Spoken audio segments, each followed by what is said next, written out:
Hello everyone, welcome back to my YouTube channel. ನಾನಿವತ್ತು ನಿಮಗೆ ಮನೆಯಲ್ಲೇ ಪುಳಿಯೋಗರೆ ಹೇಗೆ ಮಾಡ್ಕೊಳ್ಳೋದು, ಪುಳಿಯೋಗರೆ ಗೊಜ್ಜಿಗೆ ಏನೇನು ಹಾಕೊಂಡು ಗೊಜ್ಜನ್ನು ತಯಾರಿಸ್ಕೋಬೇಕು, ಹಾಗೆ ಮನೆಯಲ್ಲೇ ಸಿಂಪಲ್ ಆಗಿ ಹೇಗೆ ಮಾಡ್ಕೋಬಹುದು, ಹಾಗೆ ಮೊದಲೇ ಗೊಜ್ಜನ್ನು ಹೇಗೆ ಮಾಡಿಟ್ಕೋಬಹುದು ಅಂತ ತೋರಿಸ್ತಿದ್ದೀನಿ.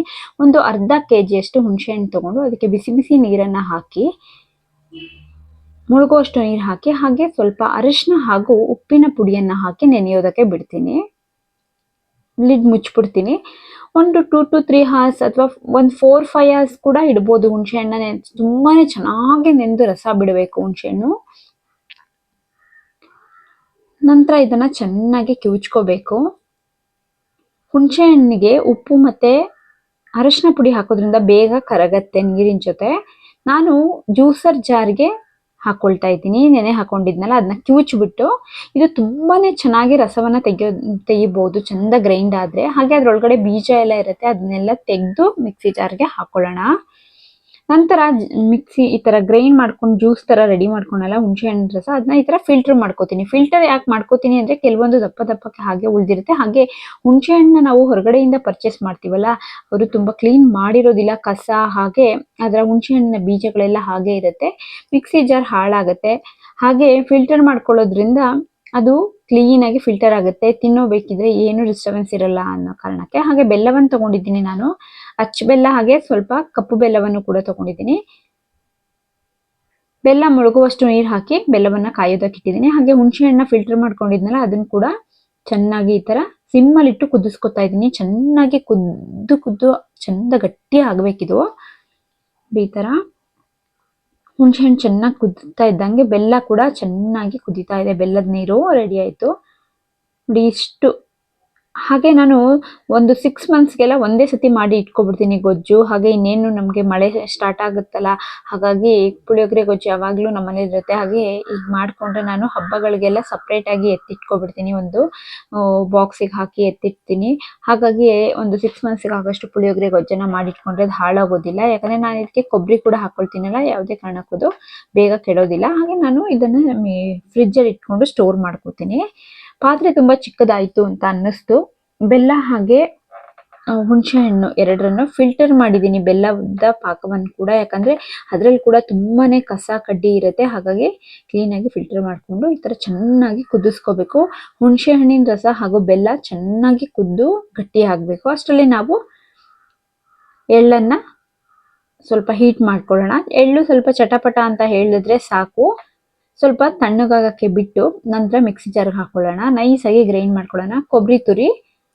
ಕೊಬ್ಬರಿ ಹಾಕೊಳ್ಳೋದ್ರಿಂದ 6 months ಎಲ್ಲ ಆರಾಮಾಗಿಡ್ಬೋದು, ಬೇಗ ಕೆಡೋದಿಲ್ಲ ಕೊಬ್ಬರಿ ಯೂಸ್ ಮಾಡೋದ್ರಿಂದ. ಕಾಯಿ ಆದ್ರೆ ಸ್ವಲ್ಪ ಬೇಗನೆ ಕೆಡುತ್ತೆ, ಹಾಗಾಗಿ ಕೊಬ್ಬರಿಯನ್ನೇ ಹಾಕೊಳ್ತೀನಿ ನಾನು ಪ್ರತಿ ಸಲ. ಕೊಬ್ಬರಿಗೇನು ಸ್ಟವ್ ಆನ್ ಮಾಡೋದು ಬೇಕಾಗಿಲ್ಲ, ಸ್ಟವ್ ಆಫ್ ಮಾಡಿನೇ ಆ ಹೀಟಿಗೆ ಕೊಬ್ಬರಿನ ಒಂದೆರಡು ಸತಿ ಈ ತರ ಆಡಿಸಿದ್ರೆ ಸಾಕು. ನಂತರ ಎಳ್ಳು ಚಂದ ಗ್ರೈಂಡ್ ಮಾಡ್ಕೊಳ್ಳೋಣ. ಅಷ್ಟರಲ್ಲಿ ಹುಣಸೆ ಹಣ್ಣು ಹಾಗೂ ಬೆಲ್ಲ ಕೂಡ ಚೆನ್ನಾಗಿ ಕುದಿಬೇಕು. ನೋಡಿ ಎಳ್ಳು ಚೆನ್ನಾಗಿ ನೈಸ್ ಆದ ನಂತರ ಸ್ವಲ್ಪ ಕೊಬ್ಬರಿ ತುರಿಯನ್ನ ಹಾಕೊಳ್ತಾ ಇದ್ದೀನಿ. ಕೊಬ್ಬರಿ ತುರಿ ಹಾಕೊಂಡು ಇನ್ನೊಂದು ರೌಂಡ್ ಚೆನ್ನಾಗಿ ತಿರುಗಿಸ್ಕೊಳ್ಳೋಣ. ನೋಡಿ ಕುದ್ದು ಈ ತರ ಆಗಿದೆ, ಚೆನ್ನಾಗಿ ಬಾಯ್ಲ್ ಆಗಿದೆ. ಇವಾಗ ನಾವು ಗ್ರೈಂಡ್ ಮಾಡ್ಕೊಂಡಿದೀವಲ್ಲ ಎಳ್ಳು ಹಾಗೂ ಕೊಬ್ಬರಿ, ಅದನ್ನ ಇದಕ್ಕೆ ಹಾಕೊಳ್ತಾ ಇದ್ದೀನಿ. ಬೆಲ್ಲ ಹಾಗೂ ಹುಣಸೆ ಹಣ್ಣಿನ ಪಾಕ ಜೊತೆಗೆ ಸೇರಿಸ್ಕೊಂಡು ಚೆನ್ನಾಗಿ ಗಂಟೆ ಬಂದ್ಬಿಡುತ್ತೆ, ಗಂಟೆಲ್ಲ ಕರಗಬೇಕು, ಆ ತರ ಚೆನ್ನಾಗಿ ತಿರ್ಗಿಸ್ಕೋಬೇಕು ಇದನ್ನ. ಇದು ಕೂಡ ಈ ತರ ಚೆನ್ನಾಗಿ ಸಿಮ್ಮಲ್ಲಿಟ್ಟು ಕುದಿಸ್ಕೊಳ್ಳೋಣ. ನಂತರ ಕೊಬ್ಬರಿ ತುರಿ ಏನಿತ್ತು ಅದನ್ನ ಜಸ್ಟ್ ಹಾಗೇನೆ ಹಾಕೊಳ್ಳಿ, ತುಂಬಾ ರುಚಿ ಇರುತ್ತೆ. ಫುಲ್ ಗ್ರೈಂಡ್ ಮಾಡಿದ್ರೆ ಚೆನ್ನಾಗಾಗಲ್ಲ. ಕೊಬ್ಬರಿ ತುರಿ ಹಾಗೇನೆ ಹಾಕೊಳ್ತಾ ಇದ್ದೀನಿ.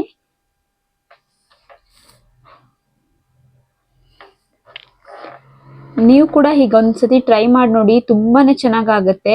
ಹಾಗೆ ಒಂದ್ಸತಿ ಮಾಡಿಟ್ಕೊಬಿಟ್ರೆ ನಿಮ್ಗೆ 2 to 3 months ಬರುತ್ತೆ. ನಾನಂತೂ 6 months ಆಗಷ್ಟೆಲ್ಲ ಮಾಡಿಟ್ಕೊಬಿಡ್ತೀನಿ.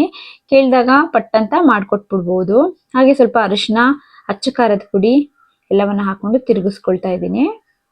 ಹಾಗೆ ನಾವೆಲ್ಲಾದ್ರೂ ಹೊರಗಡೆ ಹೋಗಿ ಬಂದು ಸಾಂಬಾರೆಲ್ಲ ಮಾಡ್ಕೊಳಕ್ ಆಗೋದಿಲ್ಲ ಅನ್ನೋ ಟೈಮಲ್ಲಿ ಕೂಡ ಈ ತರ ಪಟ್ಟಂತ ಮಾಡ್ಕೊಬಿಡ್ಬೋದು. ಈ ತರ ನಾವು ಗೊಜ್ಜನ್ನ ರೆಡಿ ಮಾಡಿ ಇಟ್ಕೊಂಡ್ರೆ ಹಾಗೆ ನಾನು ಅಯ್ಯಂಗಾರಿ ಪುಳಿಯೋಗರೆ ಪ್ಯಾಕ್ 200 ಗ್ರಾಮ್ನ ಹಾಕೊಳ್ತೀನಿ. ಗೊಜ್ಜು ಮಾಡ್ಕೋಬೇಕಿದ್ರೆ ಹಾಕೋಬಿಡ್ತೀನಿ ಗೊಜ್ಜಿಗೆ.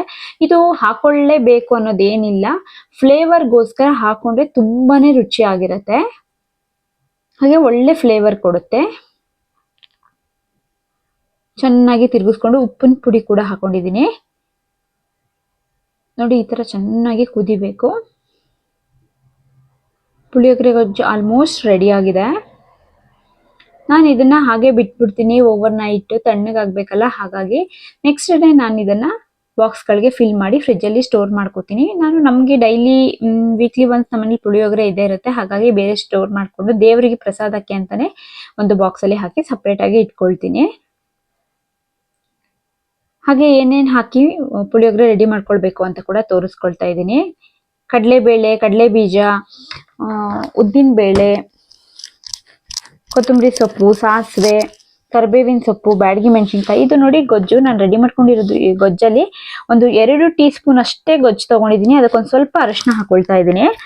ಒಂದು ಚಿಕ್ಕ ಟೀ ಸ್ಪೂನ್ನಲ್ಲಿ ಅಚ್ಚ ಖಾರದ ಪುಡಿ ಹಾಕೊಳ್ತಾ ಇದ್ದೀನಿ. ಆಲ್ರೆಡಿ ಹಾಕೊಂಡಿರ್ತೀವಿ, ಬಟ್ ಅನ್ನಕ್ಕೆ ಮಿಕ್ಸ್ ಮಾಡಬೇಕಿದ್ರೆ ಕಡಿಮೆ ಅನ್ಸುತ್ತೆ ಅನ್ನೋ ಕಾರಣಕ್ಕೆ ಹಾಕೊಂಡು ಚೆನ್ನಾಗಿ ಮಿಕ್ಸ್ ಮಾಡ್ಕೊಂಡು ಇಟ್ಕೊಳ್ತಾ ಇದ್ದೀನಿ. ಹಾಗೆ ನಾವು ಪುಳಿಯೋಗರೆಗೆ ತುಂಬಾ ಜಾಸ್ತಿ ಕರಿಬೇವಿನ ಸೊಪ್ಪು ಹಾಕೋದ್ರಿಂದ ಒಳ್ಳೆ ಫ್ಲೇವರ್ ಕೊಡುತ್ತೆ ನಮಗೆ. ಹಾಗೆ ಒಂದ್ ಸ್ವಲ್ಪ ಅಯ್ಯಂಗಾರಿ ಪೌಡರ್ ಕೂಡ ಇಟ್ಕೊಂಡಿದ್ದೀನಿ. ಕಡಾಯಿಗೆ ಎಣ್ಣೆ ಹಾಕೊಂಡು ಎಣ್ಣೆ ಕಾಯೋದಕ್ಕೆ ಇಟ್ಕೊಳ್ತಾ ಇದ್ದೀನಿ.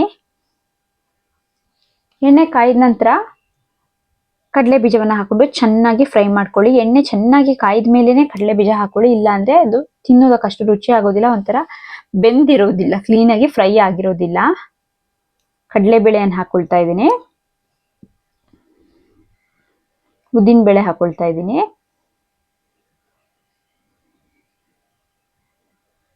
ಚೆನ್ನಾಗಿ ತಿರುಗಿಸ್ಕೊಳ್ಳಿ. ಫಸ್ಟೇ ಸಾಸಿವೆ ಹಾಕೊಂಡ್ರೆ ಸೀದ್ ಹೋಗುತ್ತೆ ಅನ್ನೋ ಕಾರಣಕ್ಕೆ ನಾನು ಇದು 3 ಫ್ರೈ ಆದ ನಂತರ ಸಾಸಿವೆಯನ್ನ ಹಾಕೊಳ್ತಾ ಇದ್ದೀನಿ. ನಾನು ಪುಳಿಯೋಗರೆ ಒಗ್ಗರಣೆಗೆ ಬ್ಯಾಡಗಿ ಮೆಣಸಿನ್ಕಾಯಿನ ಯೂಸ್ ಮಾಡ್ತೀನಿ, ಜಸ್ಟ್ ಫ್ಲೇವರ್ಗೋಸ್ಕರ, ಹಾಗೆ ಸ್ಮೆಲ್ಗೋಸ್ಕರ. ಹಾಗೆ ಕರಿಬೇವಿನ ಸೊಪ್ಪು, ನೀವು ಯಾವಾಗಲೇ ಪುಳಿಯೋಗರೆ ಮಾಡಿ ಚೆನ್ನಾಗಿ ಕರಿಬೇವಿನ ಸೊಪ್ಪು ಹಾಕೊಳ್ಳಿ, ತುಂಬಾನೇ ಚೆನ್ನಾಗಿರುತ್ತೆ ಪುಳಿಯೋಗರೆಗೆ. ಚೆನ್ನಾಗಿ ಫ್ರೈ ಮಾಡ್ಕೊಳ್ಳಿ. ನಂತರ ಪುಳಿಯೋಗರೆ ಪೇಸ್ಟ್ ಏನು ರೆಡಿ ಮಾಡ್ಕೊಂಡಿದ್ನೋ ಗೊಜ್ಜು ಜೊತೆಗೆ ಅರಿಶಿನ ಹಾಗೂ ಅಚ್ಚ ಖಾರದ ಪುಡಿ ಹಾಕಿ ಸ್ವಲ್ಪ ನೀರು ಕೂಡ ಹಾಕೊಂಡು ರೆಡಿ ಮಾಡ್ಕೊಂಡಿರ್ತೀನಿ, ಈ ತರ ಪೇಸ್ಟ್ ತರ. ಅದನ್ನ ಇದಕ್ಕೆ ಹಾಕೊಳ್ಳಿ.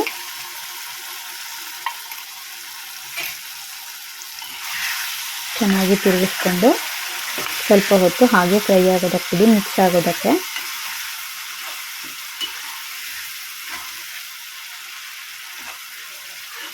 ನಾನು ಇದಕ್ಕೆ ಕೂಡ ಒಂದು 2 ಟೀ ಸ್ಪೂನ್ ಅಷ್ಟು ಚಿಕ್ಕ ಸ್ಪೂನಲ್ಲಿ ಅಯ್ಯಂಗಾರಿ ರೆಡಿ ಪೌಡರ್ ಕೂಡ ಹಾಕೊಳ್ತೀನಿ, ಜಸ್ಟ್ ಫ್ಲೇವರ್ಗೆ. ಇದನ್ನ ಬೇಕಾದ್ರೆ ಸ್ಕಿಪ್ ಕೂಡ ಮಾಡ್ಬೋದು, ಹಾಕೊಳ್ಳೇಬೇಕನ್ನೋದೇನು ಇಲ್ಲ. ಚೆನ್ನಾಗಿ ಫ್ರೈ ಮಾಡ್ಕೊಳ್ಳಿ. ಹಾಗೆ ನಾನು ಉಪ್ಪು ಕೂಡ ಸೇರಿಸ್ಕೊಳ್ತೀನಿ ಇದಕ್ಕೆ, ಯಾಕಂದ್ರೆ ನಾವು ರೈಸ್ ಜೊತೆ ಮಿಕ್ಸ್ ಮಾಡ್ಕೋಬೇಕಲ್ಲ, ಹಾಗಾಗಿ ಉಪ್ಪು ಹುಳಿ ಹಾಗೂ ಬೆಲ್ಲದ ಜೊತೆಗೆ ಸೆಟ್ ಆಗ್ಬಿಟ್ಟಿರುತ್ತೆ. ಇದಕ್ಕೊಂದು ಸ್ವಲ್ಪ ಅನ್ನದ ಜೊತೆಗೆ ಎಕ್ಸ್ಟ್ರಾ ಬೇಕಾಗುತ್ತೆ ಅನ್ನೋ ಕಾರಣಕ್ಕೆ ಉಪ್ಪಿನ ಪುಡಿ ಕೂಡ ಹಾಕೊಳ್ತೀನಿ. ಇದರಲ್ಲಿ ನಾನು ಸ್ವಲ್ಪ ಎತ್ತು ಕೂಡ ಇಟ್ಕೊಳ್ತೀನಿ, ಯಾಕಂದ್ರೆ ಒಂದೇ ಸತಿ ಜಾಸ್ತಿ ಆಗ್ಬಿಡುತ್ತೆ ಮಸಾಲೆ, ಹಾಗಾಗಿ ಬೇಕು ಅಂದ್ರೆ ಆಡ್ ಮಾಡ್ಕೊಳ್ಳೋಣ ಅಂತ ಸ್ವಲ್ಪ ಗೊಜ್ಜನ ಎತ್ತಿಟ್ಕೊಳ್ತೀನಿ. ಫಸ್ಟೇ ಅನ್ನವನ್ನ ಹಾಕೊಳ್ಳೋಣ.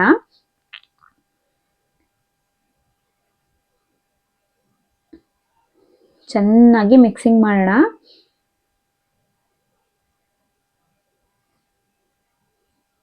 ಯಾರೆಲ್ಲ ನನ್ನ ಯೂಟ್ಯೂಬ್ ಚಾನಲ್ ಅನ್ನ ನೋಡ್ತಿದ್ದೀರಾ, ನಿಮ್ಗೆಲ್ಲರಿಗೂ ಥ್ಯಾಂಕ್ ಯು ಸೋ ಮಚ್. ನನ್ಗೆ ಇದೇ ತರ ಸಪೋರ್ಟ್ ಮಾಡ್ತಾ ಇರಿ ಅಂತ ನಿಮ್ಮಲ್ಲಿ ಕೇಳ್ಕೊಳ್ತೀನಿ. ಹಾಗೆ ಯಾರೆಲ್ಲ ಸಬ್ಸ್ಕ್ರೈಬ್ ಮಾಡ್ಕೊಳ್ದೆ ನೋಡ್ತಿದ್ದೀರಾ, ದಯವಿಟ್ಟು ಸಬ್ಸ್ಕ್ರೈಬ್ ಮಾಡ್ಕೊಳ್ಳಿ, ಬೆಲ್ ಐಕಾನ್ನ ಪ್ರೆಸ್ ಮಾಡಿ. ನಾನು ಹಾಕೋ ಪ್ರತಿ ವಿಡಿಯೋಸ್ ನಿಮಗೆ ನೋಟಿಫಿಕೇಶನ್ ಬರುತ್ತೆ, ಶೋ ಆಗುತ್ತೆ ನಿಮಗೆ. ಥ್ಯಾಂಕ್ಸ್ ಫಾರ್ ವಾಚಿಂಗ್ ಅಂತ ಕೂಡ ಹೇಳ್ತೀನಿ. ನೀವು ಇದೇ ತರ ನನಗೆ ಸಪೋರ್ಟ್ ಮಾಡ್ತಿದ್ರೆ ನಂಗೆ ಇನ್ನಷ್ಟು ವಿಡಿಯೋಸ್ ಮಾಡೋದಕ್ಕೆ ಸುಲಭ ಆಗುತ್ತೆ, ಖುಷಿ ಆಗುತ್ತೆ. Thanks for watching.